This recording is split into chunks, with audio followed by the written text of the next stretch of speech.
Assalamu alaikum. Second year class. This is your teacher Mrs. Sobia Azhar from Government Degree College, Rawalpindi, Settle Town. ये बेटा हमारा chapter number 16 अब finish हो गया है और मैं आपको इस बुक का रेफरेंस दिखा रही हूँ। इस बुक में बहुत अच्छे ऑब्जेक्टिव्स जो है वो दिए हुए हैं। वैसे तो आपके सिलेबस में ये नहीं आते फिल इन द ब्लैंक्स, मगर मैं आपको इसलिए ये दिखाना चाह रही हूँ और मैं चाहती हूँ कि आप लोग ये सॉल्व करें, क्योंकि इनसे MCQs बन सकते हैं। ठीक है, MCQs इनसे बन जाते हैं। तो ये आप ज़रा इनको अच्छे तरीके से फॉलो करें।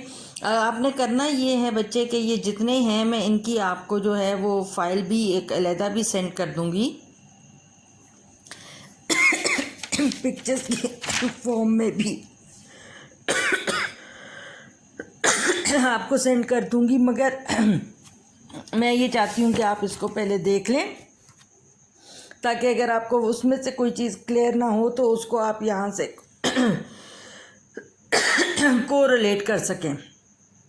ठीक है, अगर कोई चीज़ आपको समझ नहीं आएगी तो बेटा अगर आपको इनमें से कोई नहीं समझ आएगा तो उसके लिए आपने करना ये है कि जो प्रीवियस लेक्चर्स हैं उनको आप दोबारा सुनें और अपनी बुक के साथ कोरिलेट करें। आपको इन सब के आंसर्स मिल जाएंगे और अगर आप इनके आंसर्स जो हैं वो फाइंड आउट करने में कामयाब हो जाते हैं तो इसका मतलब है कि सारा चैप्टर जो है वो आपको क्लियर हो गया है। ठीक है, ये सारे हैं और ये बहुत ज़्यादा दिए हुए होते हैं, जिस वजह से मैं जो है वो प्रेफर करती हूँ कि आप इस बुक को लाजमी फ़ॉलो किया करें। अब ये देखिए, इसमें भी उन्होंने आपको बहुत सारे ये बताए हुए हैं। ठीक है, मैं आपको इनकी पिक्चर्स भी दूंगी ताकि आपको अगर यहाँ से ना समझ आ रहा हो तो आप इसको कोरिलेट कर सकते हैं। जी बेटा, अब ये जो है ये क्वेश्चन जो है MCQs के शुरू हो गए हैं। ये आप लोगों का टास्क है कि आपने ये सारे MCQs वगैरह सॉल्व करके आपने मुझे सेंड करने हैं और ये इतने हैं कि अगर आप इनको सॉल्व करने में कामयाब हो गए तो आपको चैप्टर सारा क्लियर हो गया है, समझ आ गया है। ठीक है, मैं पिक्चर्स भी आपको इनकी शेयर करूँगी और जो भी MCQ है आप उससे रिलेटेड जो टॉपिक होता है उसका लेक्चर सुने, बुक में से देखें, आपको कोई उसमें मसला नहीं है, मगर एक दफ़ा जब आप सॉल्व कर लेंगे तो वो आपके लिए काफ़ी आसानी हो जाएगी। ठीक होगी बात। फिर इसी तरीके से ये आगे भी हैं, ये सारे MCQs जो हैं आपके इसी चैप्टर नंबर 16 से ही रिलेटेड हैं। 16 चैप्टर के ही हैं, इनको आप देखिएगा ज़रूर। इन्हें आपने सॉल्व करना है और सॉल्व करके आपने मुझे इसका आंसर्स जो है वो बताने हैं। फिर और आंसर आप लोगों ने किस तरह देने हैं, जैसे अब ये MCQ है, आप लिखेंगे इसको आप यहाँ देख लें। आप जैसे MCQ नंबर है 110, ठीक है, जो भी उसका आंसर होगा आपने मुझे आंसर में लिखना है क्वेश्चन नंबर 110, आगे डैश, उसके आगे ABCD, जो भी उसका आंसर है वो आपने मेंशन करना है। फिर मैं आपसे इनके आंसर्स जो है वो कल के लेसन में हम डिस्कस कर लेंगे आपको अपनी करेक्शंस का पता चल जाएगा। इसके अलावा जो पिछले पेपर्स हैं अभी मैं आपको वो भी दिखाना चाहती हूँ और उनके लिए जो है वो ये चीज़ जो है वो ज़रूरी है। अब उसके बाद अगली चीज़ आ जाती है शॉर्ट क्वेश्चन आंसर्स। ये देखिए, अब ये शॉर्ट क्वेश्चन आंसर्स जो हैं इनको आपने अच्छे तरीके से देखना है। करना ये है बेटा कि ये जो शॉर्ट क्वेश्चन आंसर जितने भी दिए गए हैं, इसके अलावा आपने सिर्फ यही नहीं करना कि जितना इन्होंने लिखा है, आप ज़ाहिर है इतना तो सारे स्टूडेंट्स लिखेंगे, तो आपने ये करना है कि इसको मज़ीद एलेबोरेट करके लिखना है। ये आगे सारे जो हैं मैं आपको इनकी पिक्चर्स जो है वो सेंड करूँगी। ठीक है, फिर जो आखिरी चीज़ इसमें आ रही है वो ये है कि आपको इस तरह लेबलिंग भी आ जाती है उसके अंदर कि लेबल करना होता है उसमें। दूसरी जो बुक फॉलो मैं आपसे चाहती हूँ कि आप फॉलो किया करें हर चैप्टर के बाद, वो ये होती है जिसमें कि पिछले सालों के पेपर्स जो हैं वो फास्ट ट्रैक बुक होती है। इसमें जो है इसके भी मैं आपको सारे भेजूँगी। अब ये चैप्टर नंबर 16 है आपका स्पोर्ट एंड मूवमेंट का। अब आप देखिए, गौर कीजिए ज़रा कि इसमें इन्होंने आंसर्स जो हैं वो मार्क किए हुए हैं, ठीक है। जो आंसर है उसके ऊपर टिक किया हुआ है, तो आपने उस हिसाब से जो है इनके आंसर्स को देखना है। जैसे brain is protected by number a cranium, skull, orbits, all of these. तो आंसर क्या है? क्रेनियम, ठीक है। इसी तरह फिर आगे ये सारे ये वाले आपकी टेक्स्ट बुक के हैं एमसीक्यूज।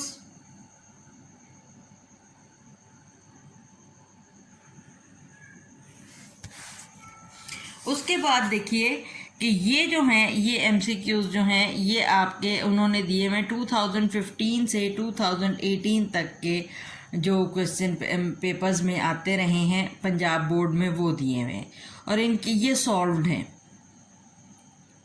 ठीक है। जैसे अब मैं आपको दिखाती हूँ कि the process of moulting is control by the nervous system and a human and a hormone which is called as, hormone जो है वो क्या है? एक्डिसोन, ठीक है। इसी तरह the number of lumbar vertebrae are 5. The joints that allow the movement in several directions is ball and socket joint, ठीक है। इसी तरीके से ये आप देखिए कि सारे आपके जो है वो आंसर्स इसमें मेंशन्ड है, टिक उन्होंने किए हुए हैं। आप इनको ये वाले जो क्वेश्चंस अब आपको मैं दिखा रही हूँ इनका टास्क ये है कि ये आपने कल के लिए प्रिपेयर करने हैं। वो तो आपने मुझे असाइनमेंट के फॉर्म में भेजने हैं ना, तो ये आपने कल के लिए प्रिपेयर करने हैं। कल इंशाल्लाह ताला पहले मैं क्लास में आपसे ये क्वेश्चंस जो है वो सुन लूँगी, पूछ लूँगी। आपने मैं जैसे ही कोई क्वेश्चन जो है वो भेजूँगी आपने मुझे उसका आंसर जो है, हर बच्चे ने अपना उसका आंसर मुझे जो है वो सेंड करना है। इनकी भी मैं कोशिश करती हूँ कि आपको जो है वो पिक्चर्स भी भेजूँ। और यहाँ से मेरा दिखाने का मकसद आपको जैसे ये है कि the which animal moves bye jet propulsion. Jet propulsion किस में होती थी, याद है आपको? जेलीफिश में। वो जेट की तरह पानी उसके अंदर जाता है और फिर वो उसे जब बाहर पंप आउट करता है तो उसके नतीजे में वो ऊपर की तरफ मूव कर जाता है, ठीक है। ये सारे जो है सॉल्व्ड हैं और इनका पिक्चर्स भी आपको जो है वो क्लियर पता चल जाएंगी।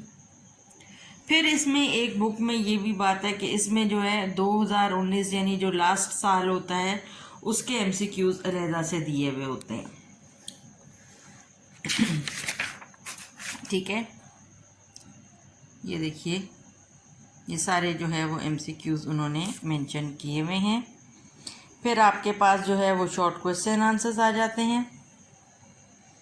इनकी जो है वो मैं आपको, और मैंने आपको पहले भी बताया है कि आपने शॉर्ट क्वेश्चन आंसर्स के लिए सिर्फ़ और सिर्फ इन्हीं आंसर्स पे या इतने छोटे आंसर्स पे रिलाई नहीं करना। कोशिश ये करनी है कि आप जो है वो इसमें मज़ीद थोड़ा सा एलेबोरेट करें ताकि आपको आसान, आपका आंसर जो है वो दूसरे बच्चों से मुख्तलिफ हो। ये देखिए, अगर आपसे डिफ्रेंसीशन का पूछा जाए तो बेशक आप कॉलम बना के उसको आंसर कर सकते हैं। और कॉलम बनाने से ये होता है कि आपके पॉइंट्स जो हैं वो जल्दी समझ आ जाते हैं, क्लियर हो जाते हैं, तो फिर आपको उसके लिए कोई डिफ़िकल्टी जो है वो फेस नहीं करनी पड़ती।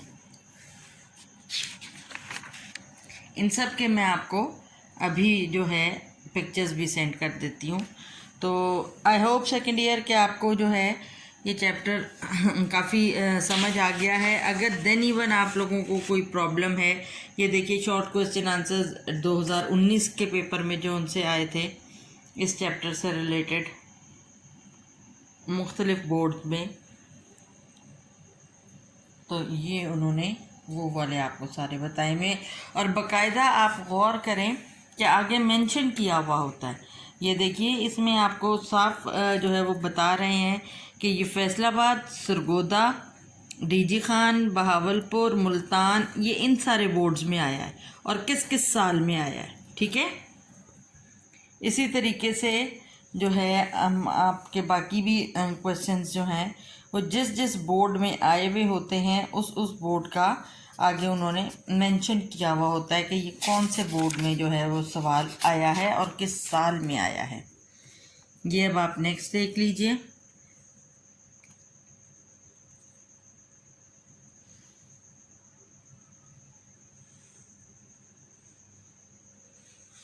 मैं आपको सेंड करती हूँ। तो ये आपका सारा इसका होगा। आई होप क्लास के आपको ये क्लियर हो गई है बात। और बाकी ये है कि अपनी पढ़ाई को सीरियस लीजिए, टेक गुड केयर। अगर कोई चीज़ नहीं समझ आई तो आप मुझसे पूछ सकते हैं। और कल के लिए आपने अपना जो है ना ये वाला इस बुक का जो काम है वो क्लास में लेक्चर के दौरान आंसर करने के लिए रेडी करना है।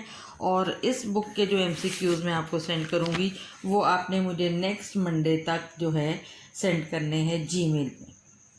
थैंक यू बेटा, टेक गुड केयर, अल्लाह हाफिज़।